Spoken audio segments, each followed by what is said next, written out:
नमस्कार दोस्तों, स्वागत है आप सभी का कूल बड़ी ऑफिशियल पर, जहां आपको मिलती हैं सबसे खौफनाक और दिल दहला देने वाली कहानियां। आज की कहानी आपको डर और रोमांच के ऐसे सफर पर ले जाएगी जिसे आप कभी नहीं भूल पाएंगे। वीडियो शुरू करने से पहले हम आपसे जानना चाहते हैं, आप इस वीडियो को कहां से देख रहे हैं? कमेंट में जरूर बताएं।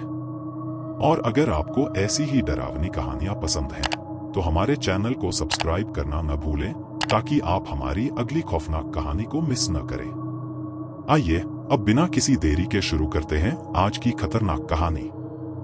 पश्चिमी उत्तर प्रदेश का एक छोटा सा गांव भेरापुर घने जंगलों और पथरीले रास्तों के बीच बसा था। गांव का मुख्य आकर्षण था एक विशाल सदियों पुराना बरगद का पेड़ जो गांव के ठीक बीचों बीच खड़ा था। कहते थे कि इस पेड़ के नीचे से गुजरते समय लोगों के रोंगटे खड़े हो जाते थे। पेड़ के नीचे की जमीन अजीब तरह से सूखी और उबड़-खाबड़ थी, जैसे वहां कोई बलि दी गई हो। गांव के बुजुर्गों का मानना था कि उस पेड़ में एक पिशाच का वास है। पीढ़ियों से यह मान्यता चली आ रही थी कि जो भी उस बरगद के पास ज्यादा देर रुकता, उसकी जिंदगी में कुछ न कुछ अजीब घटने लगता। विक्रम, गांव का एक होशियार और मेहनती युवक, इस तरह की कहानियों पर विश्वास नहीं करता था। विक्रम ने शहर से पढ़ाई की थी और उसका मानना था कि ये सब अंधविश्वास हैं जो लोगों की मानसिकता को जकड़ कर रखते हैं। वह गांव के लोगों को इन बातों से दूर करना चाहता था।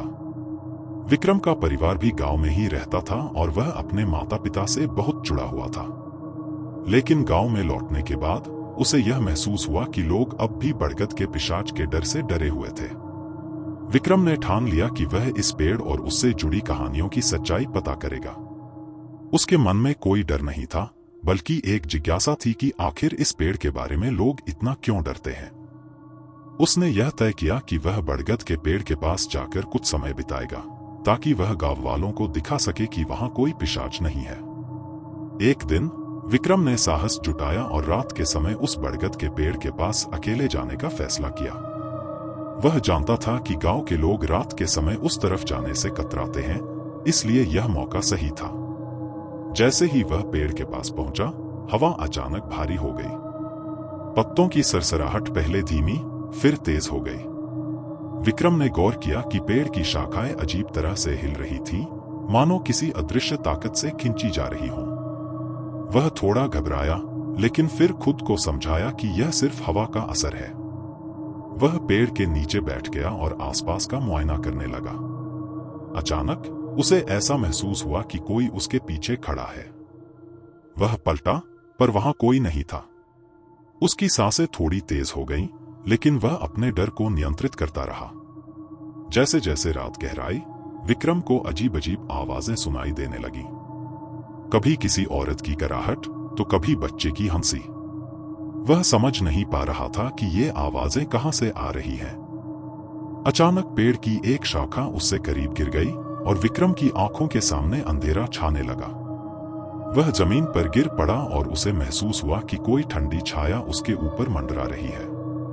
जब वह होश में आया तो वह अब भी पेड़ के नीचे था, लेकिन अब माहौल बदल चुका था। चारों ओर एक सन्नाटा था, पेड़ की शाखाएं उसकी ओर झुकी हुई थी। तभी उसे पेड़ के तने पर एक चेहरा दिखाई दिया, बिल्कुल धुंधला पर साफ। यह चेहरा विक्रम को घूर रहा था और अचानक वह चेहरा पिशाच में बदल गया। विक्रम के दिल की धड़कनें तेज हो गईं और वह घबराकर वहां से भागने लगा। विक्रम घर वापस तो आ गया, लेकिन उस रात उसे नींद नहीं आई। उसकी आंखों के सामने बार बार वही चेहरा घूम रहा था। वह समझ नहीं पा रहा था कि उसने जो देखा वह हकीकत था या उसका वहम।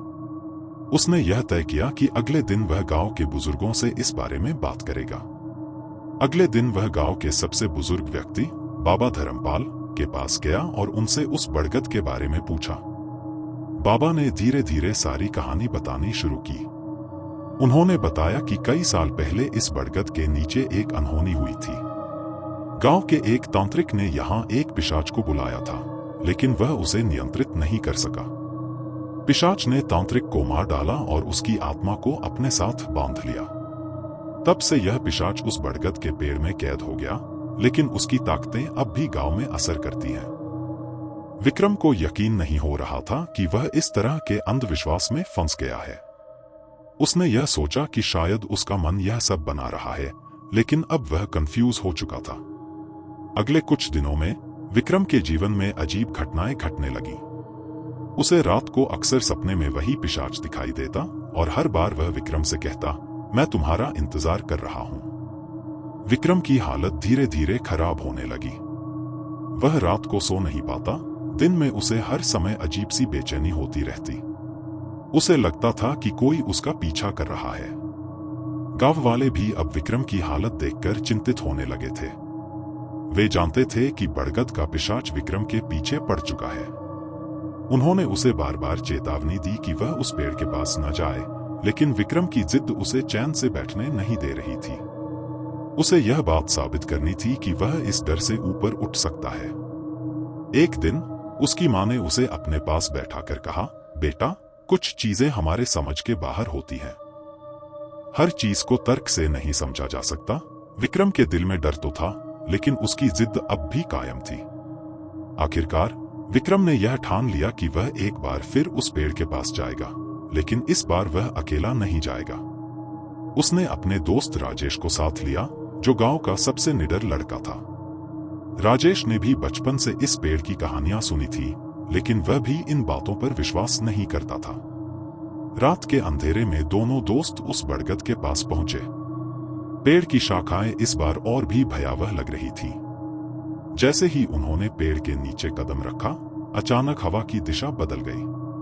पेड़ की शाखाएं उनके चारों ओर लहराने लगीं और एक तेज, डरावनी आवाज हवा में गूंजने लगी। राजेश ने हंसते हुए कहा, यह सब हवा का खेल है। देखो कैसे डराने की कोशिश कर रहा है। लेकिन विक्रम के चेहरे पर अब हंसी नहीं थी। उसे पता था कि कुछ गंभीर है। अचानक पेड़ के तने से वही पिशाच उभरा, जिसका विक्रम ने उस दिन सामना किया था। विक्रम के शरीर में ठंड की लहर दौड़ गई। पिशाच अब और स्पष्ट दिख रहा था। उसकी आंखें लाल थीं और उसके चेहरे पर विकृत हंसी थी। विक्रम ने राजेश को भागने के लिए कहा, लेकिन वह भी अब डर के मारे जड़ हो चुका था। पिशाच ने धीरे धीरे आगे बढ़ते हुए कहा, तुम लोग मेरी शांति भंग कर रहे हो। अब कोई नहीं बचेगा। उसकी आवाज इतनी भयानक थी कि दोनों दोस्त वहीं जमीन पर गिर पड़े। राजेश के होश उड़ गए और वह जोर जोर से चिल्लाने लगा। विक्रम ने साहस जुटाकर पिशाच से कहा, मैं तुम्हारी आत्मा को शांति दिलाने आया हूं। मुझे बताओ कि तुम्हें क्या चाहिए। पिशाच कुछ देर के लिए शांत हो गया और बोला, मैं इस पेड़ में कैद हूं। मुझे मुक्ति चाहिए, लेकिन यह तब तक नहीं होगा जब तक कोई मेरी जगह लेने के लिए तैयार न हो। विक्रम समझ नहीं पाया कि वह क्या कह रहा था। विक्रम ने पिशाच की बात सुनी, लेकिन वह उसके शब्दों का पूरा अर्थ नहीं समझ सका। उसने हिम्मत जुटाकर पूछा, तुम्हारी जगह कौन लेगा? क्या तुम चाहते हो कि कोई इंसान तुम्हारी जगह इस पेड़ में कैद हो जाए? पिशाच ने ठंडी और डरावनी हंसी के साथ जवाब दिया, हाँ, मैं अब इस पेड़ से मुक्त होना चाहता हूं। मुझे मेरी मुक्ति चाहिए, और वह तभी होगी जब कोई इंसान मेरे स्थान पर इस पेड़ में कैद हो। विक्रम के मन में कई सवाल उमड़ने लगे। उसे लगा जैसे वह किसी ऐसे जाल में फंस चुका है जिससे निकल पाना असंभव है। उसकी आंखों के सामने अंधेरा छा रहा था। पिशाच की लाल आंखें उसे घूर रही थीं, जैसे वह उसकी आत्मा को भेद देना चाहती हों।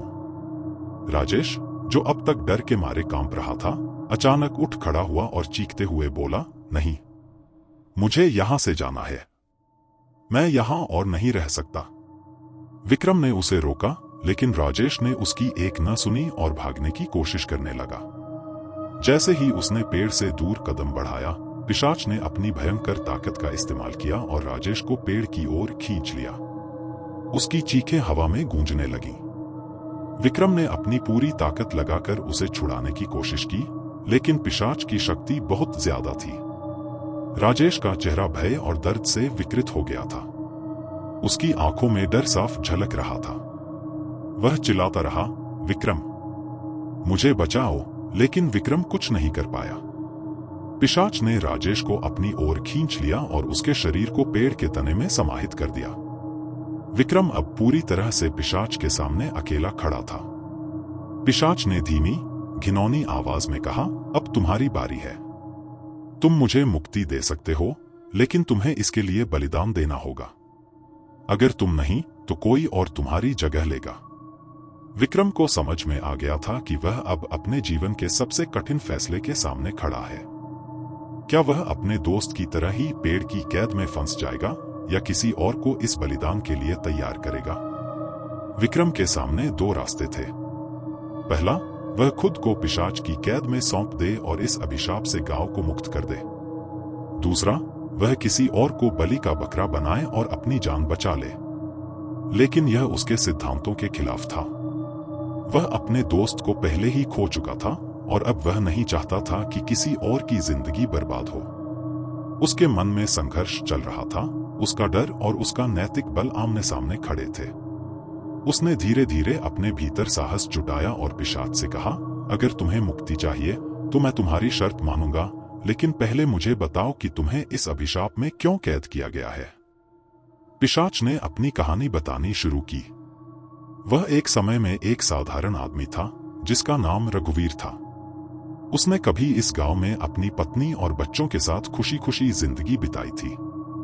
लेकिन एक दिन उसकी लालच और ताकत के लिए तांत्रिक विद्या का सहारा लिया, जो उसके विनाश का कारण बना। एक शक्तिशाली तांत्रिक के हाथों उसने तंत्र मंत्र सीखा, लेकिन उसकी गलतियों के चलते एक भयानक हादसा हुआ।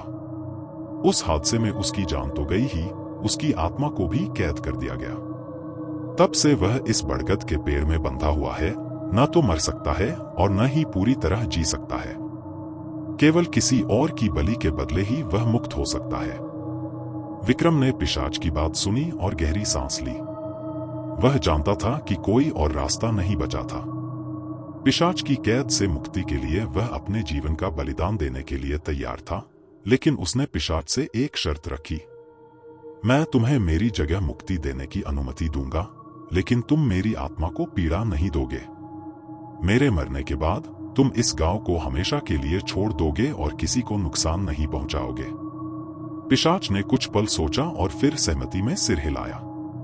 विक्रम ने धीरे धीरे अपनी आंखें बंद कर लीं और पिशाच की शक्ति ने उसे अपने अंदर खींच लिया। उसके शरीर को ठंडी हवा ने जकड़ लिया और उसकी आत्मा धीरे धीरे पेड़ के तने में समाहित हो गई। विक्रम के बलिदान के बाद बरगद का पेड़ धीरे धीरे शांत हो गया। हवा में अब कोई डरावनी आवाज नहीं थी। पिशाच की आत्मा मुक्त हो चुकी थी और गांव को अंततः उसके आतंक से मुक्ति मिल गई थी। गांव के लोगों को यह खबर फैलते ही एक अजीब शांति महसूस हुई। विक्रम के बलिदान को हमेशा याद रखा गया। गांव के लोग अब विक्रम की बहादुरी की कहानियां सुनाते थे। उसकी मां और पिता को उसके ऊपर गर्व था, लेकिन वे अपने बेटे को खोने का दुख भी झेल रहे थे। समय के साथ गांव के लोगों ने उस बरगद के पेड़ के पास जाना बंद कर दिया, लेकिन अब वह पेड़ खामोश था। उसकी शाखाएं हवा में धीरे धीरे हिलती थीं, मानो किसी पुराने रक्षक की तरह गांव की देखरेख कर रही हों। विक्रम की कहानी एक उदाहरण बन गई थी कि कैसे किसी व्यक्ति का साहस और बलिदान पूरे समुदाय को बचा सकता है। गांव के लोग अब उसकी मूर्ति बनवाने की सोच रहे थे, ताकि उसकी यादें हमेशा जीवित रहें। पिशाच की काली छाया अब खत्म हो चुकी थी, लेकिन विक्रम की कहानी हर रात सुनाई जाती थी, जैसे वह अब भी अपने गांव की रक्षा कर रहा हो। विक्रम की मृत्यु के बाद गांव में शांति लौट आई थी, लेकिन कई सवाल अभी भी अनुत्तरित थे। सबसे बड़ा सवाल यह था कि बरगद के पेड़ में कैद पिशाच रघुवीर के जीवन में ऐसा क्या हुआ था जिसने उसे इस अभिशाप की ओर धकेल दिया। गांव के बुजुर्गों में से कुछ जानते थे कि रघुवीर केवल एक साधारण व्यक्ति नहीं था, बल्कि वह कभी इस गांव का सबसे सम्मानित व्यक्ति हुआ करता था। लेकिन उसके लालच और तांत्रिक विद्या की प्यास ने उसे विनाश की ओर धकेल दिया। विक्रम के बलिदान के बाद गांव के मुखिया ने एक सभा बुलाई।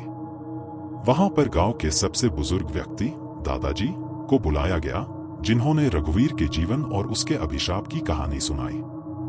रघुवीर कभी गांव के मुखिया का सबसे भरोसेमंद सहयोगी था। उसकी ईमानदारी और मेहनत ने उसे सबका प्रिय बना दिया था। लेकिन धीरे धीरे रघुवीर के मन में ताकत और धन की भूख बढ़ने लगी। उसे यह यकीन हो गया था कि तांत्रिक विद्या उसे अपार शक्ति और अमरत्व दिला सकती है। रघुवीर ने एक तांत्रिक से संपर्क किया, जिसने उसे वादा किया कि अगर वह कुछ विशेष अनुष्ठान करेगा और कुछ निर्दोष लोगों की बलि देगा तो उसे अमरत्व मिल जाएगा। रघुवीर को लालच आ गया और उसने अपनी आत्मा को अंधकार में धकेल दिया। रघुवीर ने अपने लालच के अंधेरे में जाकर गांव के बच्चों को गायब करना शुरू कर दिया। उन बच्चों की बलि देने से उसे ताकत और धन मिलने लगा, लेकिन उसकी हरकतें गांव के कुछ लोगों की नजर में आ गईं। एक दिन गांव के लोगों ने रघुवीर को बलि देते हुए रंगे हाथों पकड़ लिया। उन्होंने तांत्रिक को भी धर दबोचा। गांव के लोगों का गुस्सा 7वें आसमान पर था। उन्होंने तांत्रिक और रघुवीर को सजा देने का निर्णय लिया। तांत्रिक ने अपने मरने से पहले एक शाप दिया कि रघुवीर की आत्मा हमेशा इस बरगद के पेड़ में कैद रहेगी और वह अमर नहीं होगा, बल्कि उसे हमेशा के लिए पीड़ा सहनी पड़ेगी। रघुवीर की आत्मा को उसी तांत्रिक विद्या से उस बरगद के पेड़ में कैद कर दिया गया। उसकी आत्मा तब से एक पिशाच के रूप में कैद थी, जो अमर तो थी लेकिन हमेशा के लिए पीड़ा में जीने के लिए मजबूर थी।